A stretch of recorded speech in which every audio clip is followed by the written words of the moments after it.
A segunda empresa desse episódio que a gente vai apresentar agora no Rota Fácil, a segunda empresa que vai se apresentar para os jurados e tentar um acesso, um crescimento via mercado de capitais, você vai conhecer agora, que é a Stock. Conheça. A Stock nasceu em 2002 em Belo Horizonte, oferecendo dois tipos de serviços, impressão e gestão de documentos. Em 2019, a empresa foi adquirida pelo fundo de investimento Quinase e atualmente, além de automação de documentos e processos, a empresa oferece serviços e plataformas como gestão de conteúdo e de tarefas, formalização de créditos e onboarding para funcionários e clientes. A sua missão é fazer com que seus clientes reduzam o trabalho manual, os custos operacionais e o tempo de processamento. O programa Rota Fácil ele se mostra, de certa maneira, como um próximo passo lógico para acessar o mercado de capitais, para a gente poder fazer os próximos saltos que a gente precisa, né? E acessar o mercado através das facilidades do programa, né, parece ser bastante interessante para a gente, para esse momento que a gente está. Agora que você já conheceu a Stock, a gente vai iniciar as apresentações. Aliás, no caso da Stock, é a apresentação de hoje e a gente já está aqui com o Rafael. Rafael, seja muito bem-vindo. Falar naquele momento de verdade, tá nervoso ou não? Um pouquinho nervoso também, com uma banca de jurado dessas na sua frente. Não tem como não estar, mas se concentra. Orgulho do que você construiu até aqui. Esse momento é seu. Stock, Rafael, com os jurados. Por favor, o tempo é seu. O Brasil recentemente foi classificado na posição número 78 num ranking de produtividade entre 130 países. A gente está atrás de Argentina, Chile e Uruguai. A gente acredita que um dos fatores que levam a isso são processos ruins, processos ineficientes, processos que não olham para o cliente, processos lentos, processos burocráticos. Todos nós convivemos com processos ruins em algum momento, seja dentro das nossas empresas, seja como consumidores.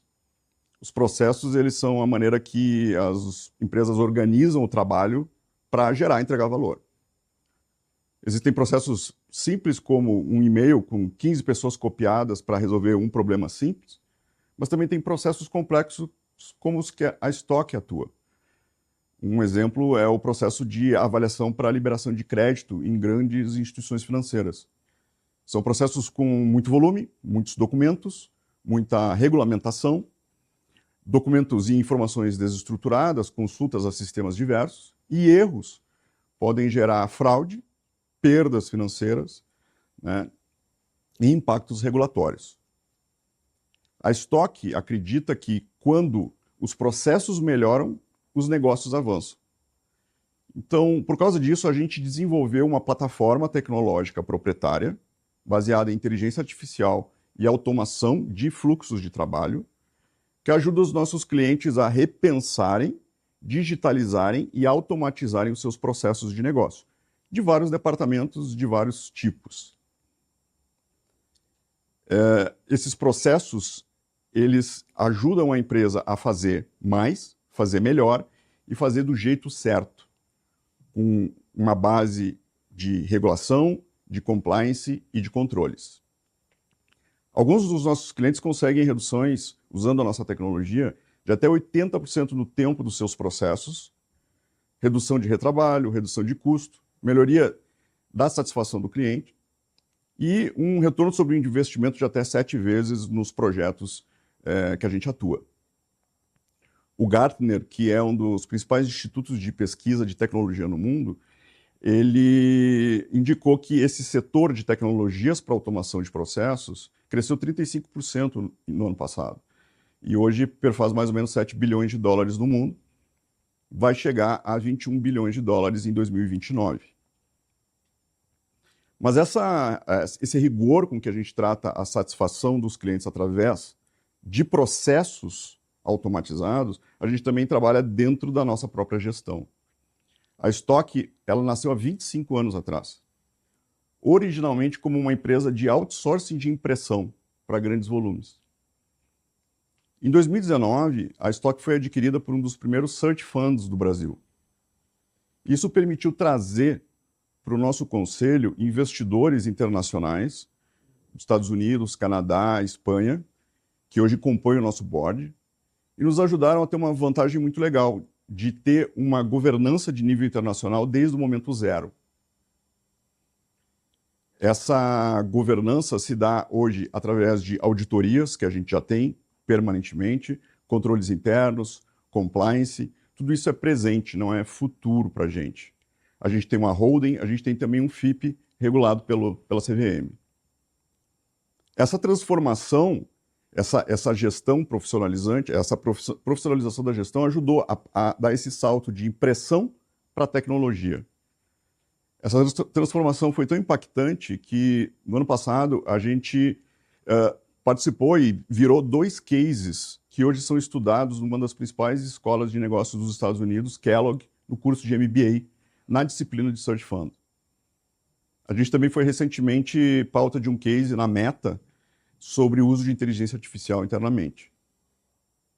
Essa disciplina que a gente vem desenvolvendo ao longo desses anos também vem se traduzindo em resultados. A nossa receita de automação e tecnologia ela passou de 2020 para 2025 de 20 milhões para 75 milhões de reais e o nosso EBITDA passou de 9 para 25 milhões nesse período. A gente está diferente agora de uma oportunidade única de criação de valor através da inteligência artificial generativa. A gente está conseguindo pela primeira vez automatizar não só o processo, mas como as tarefas, o trabalho que é feito dentro do processo. Isso tem um impacto tremendo, principalmente naquelas tarefas que são muito repetitivas e que não têm uma agregação de valor tão profunda.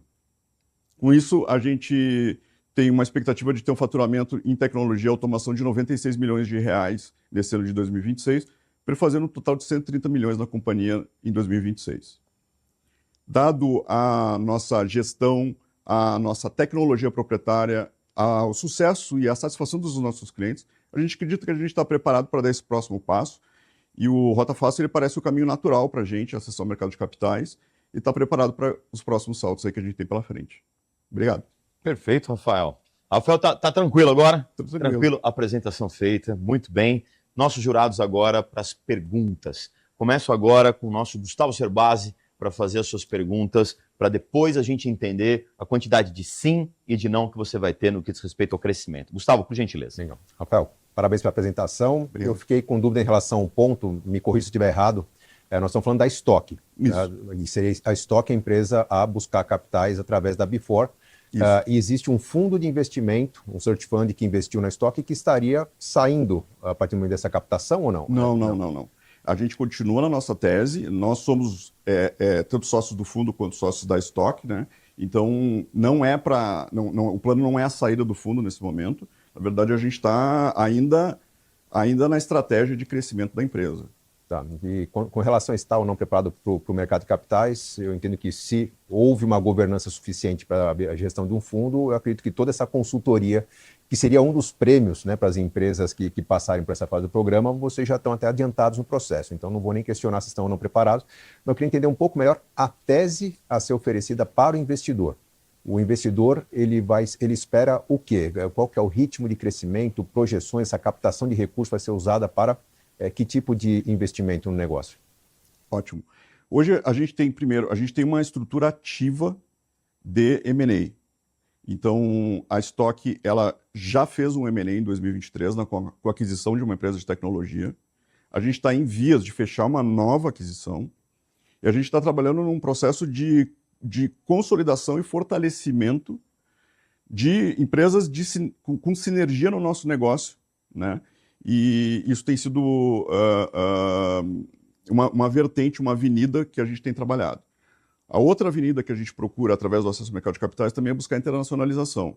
A gente acredita que a gente está pronto, a gente tem canais já até pelo networking do fundo, etc., né, de buscar outros mercados para prover essa nossa tecnologia. Tá? Perfeito, Gustavo. Perfeito, satisfeito. Luciana Wodzik. Perguntas Maravilha. aqui. Primeiro, para parabéns, a clareza, Obrigado.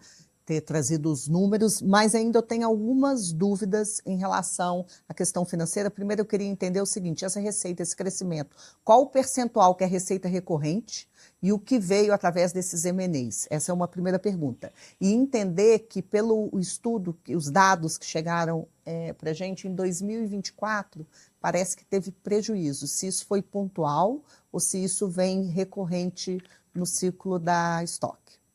Não, a gente teve um EBITDA positivo no ano passado, em 2025, você citou. De 24. 24.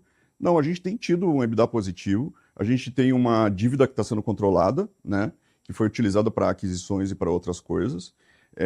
A gente tem um nível, então, de alavancagem.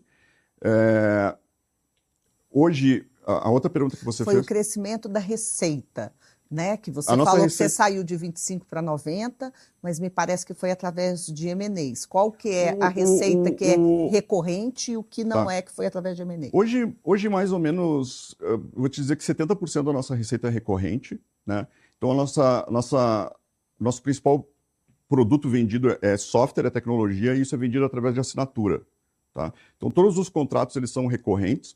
O que a gente tem é, junto com isso, serviços de consultoria, serviços que eventualmente não são recorrentes. Mas tudo que é tecnologia é recorrente, são contratos de longo prazo, às vezes 3 anos, 5 anos até. Tá? O M&A, por enquanto, nós fizemos um em 2023. Né? Esse M&A, ele acrescentou cerca de 20 milhões à nossa receita. Tá? E a gente está em vias de fazer um novo agora, está em signing, né? Em closing. Só um ponto que eu gostaria de puxar um pouco mais. Então, 70% vem de recorrência. Isso. Né? E os seus ritos, os KPIs, eles são baseados nessa recorrência ou vocês trabalham um número mais macro para esse crescimento? Ou vocês visam muito claro, desde o CEO até o desdobramento de toda a gestão, através de KPIs para poder garantir a recorrência do negócio? Hoje, a gente... Dentro desse processo de transformação, né, de dentro para fora, sair de outsourcing de impressão para tecnologia, ao longo do tempo a gente também foi adaptando os nossos KPIs. Né? Então hoje a gente utiliza muito, para medir os nossos resultados, métricas SaaS. Né? Então o crescimento do MRR, o churn, o LTV, o CAC, o custo de aquisição de clientes. Então a gente se posiciona assim. Né? A gente ainda tem uma parte um pouco maior de receita vinda de serviços, que tem diminuído ao longo do tempo, e a gente ainda tem também uma parte de receita de legado, né, dessa história que a gente está tendo. Né? No ano de 2025, por exemplo, a gente fez o carve-out de uma operação grande de impressão legada. Então foi feito a gente vendeu a operação, que a gente tinha 70% da operação de impressão que tinha, para poder focar no negócio de tecnologia. E isso vai ajudando também a consolidar essas métricas de SaaS, né, de software como serviço, pela gestão, que é como a gente era a empresa hoje. Renata Vick, sua vez. Parabéns, apresentação extremamente objetiva, focada, alguns dados de fato teriam nos ajudado, mas a gente fez também a nossa boa lição de casa aqui, acho que você fez bom uso dos seus 5 minutos de forma objetiva e bem estruturada. Minha pergunta vai no seguinte sentido: você não trouxe, mas eu estudei um pouco aqui, qual é o principal setor de atuação. Né? Eu queria que você me confirmasse se os principais setores é financeiro e educação. E você trouxe uma passagem muito importante, que eu queria, para entender um pouco a visão estratégica de longo prazo, que é um dos critérios, inclusive, que a gente utiliza aqui. Você citou que se reinventar é algo que vocês já fizeram algumas vezes. E nós estamos diante de um mundo extremamente dinâmico, principalmente dentro do teu setor, né? A gente acha que ainda nem mensura a ponta do iceberg o que vai acontecer, né, com inteligência artificial. Está todo mundo aqui aprendendo junto, parece a pandemia, a gente está aprendendo junto, né? Conforme a AI vai entrando, a gente vai aprendendo e se modificando. Onde você acredita que é o seu principal dificuldade, o seu principal desafio, caso você tenha que se reinventar novamente? Pergunta profunda. A primeira pergunta sobre os setores que a gente atua. O nosso setor principal de atuação disparado é o setor financeiro. Hoje a gente atende os maiores bancos do Brasil, apoiando com tecnologia e processo diversas operações de crédito, como crédito imobiliário, crédito consignado e outros, mas a gente tem também clientes em vários outros setores, né? Então, educação também é muito forte, né? Hospitais, saúde, a gente também tem bastante atuação, tá? Respondendo sobre se reinventar, né? Na área de tecnologia, a gente é obrigado a se reinventar o tempo inteiro, né?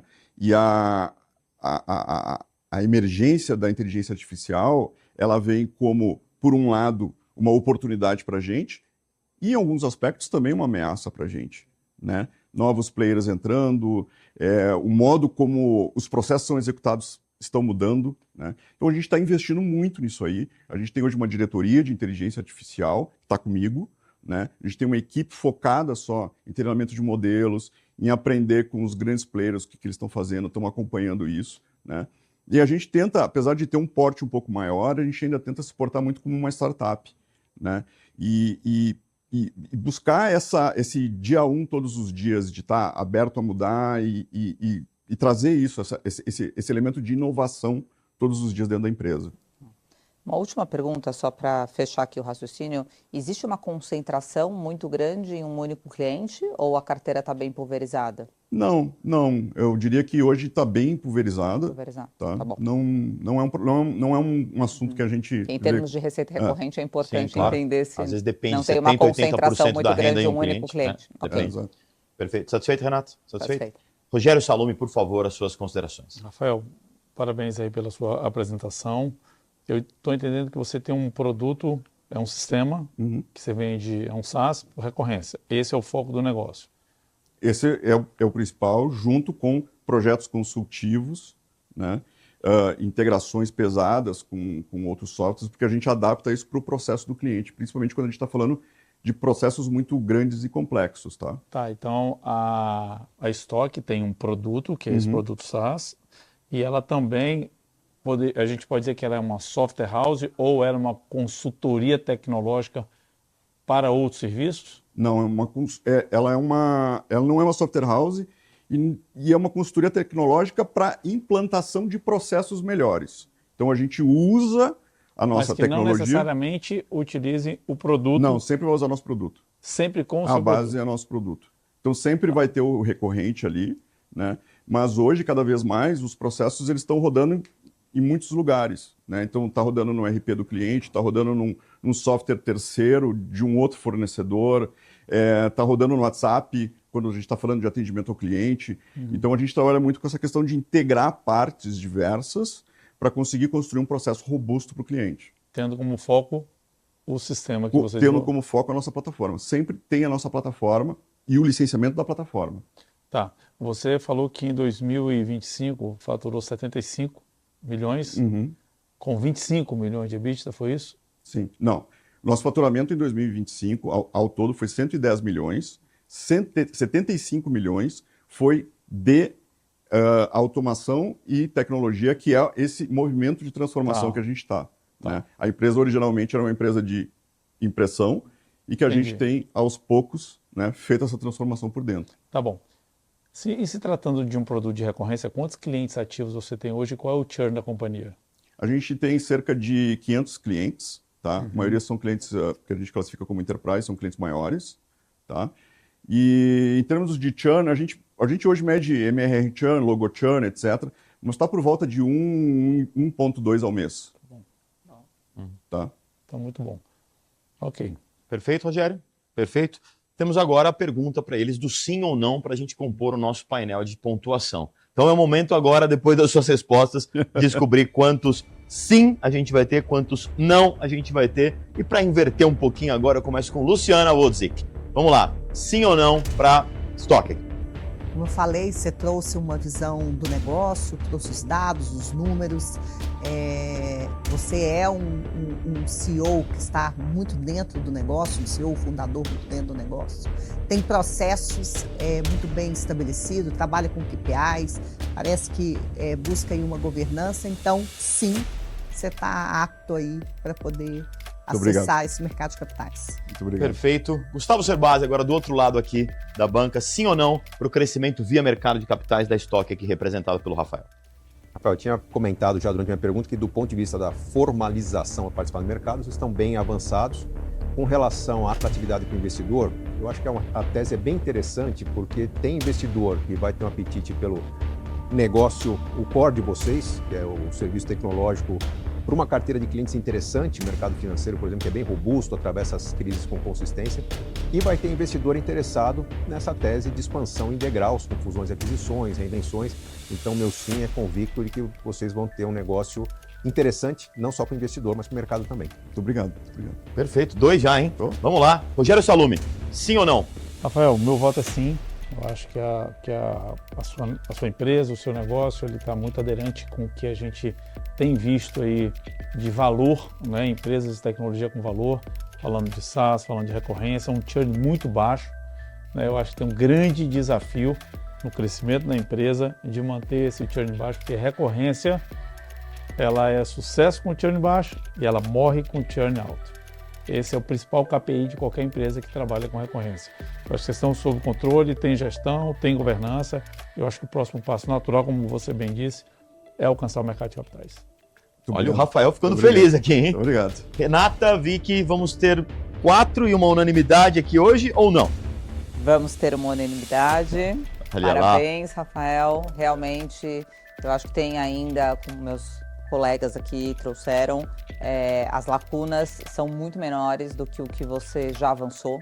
Então, um reconhecimento claro aqui ao que já te trouxe até aqui e com certeza, né, com um projeto bem estruturado, com uma governança cada vez mais robusta e com clareza e elucidação e capacidade de execução, né? Por isso a minha pergunta mais provocativa, isso testa um pouco a capacidade de execução e ficou claro, né, que de fato vocês têm muita clareza e eu tenho certeza que com recurso adequado e com o que vem, né, não só com recurso, porque o que a gente está vendo aqui é realmente a oportunidade de vocês terem todo o apoio, né, isso às vezes vale até mais do que depois lá na frente. Se a tese for boa, tiver uma boa governança e vocês tiverem clareza e souberem absorver tudo que vocês estão recebendo aqui, com certeza é uma equação muito positiva. Parabéns, boa sorte.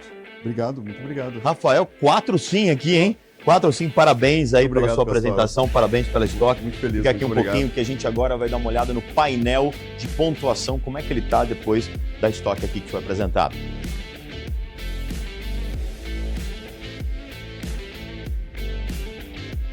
Assim que eu sair daqui e contar para todo mundo aqui, o pessoal vai ficar muito feliz, né?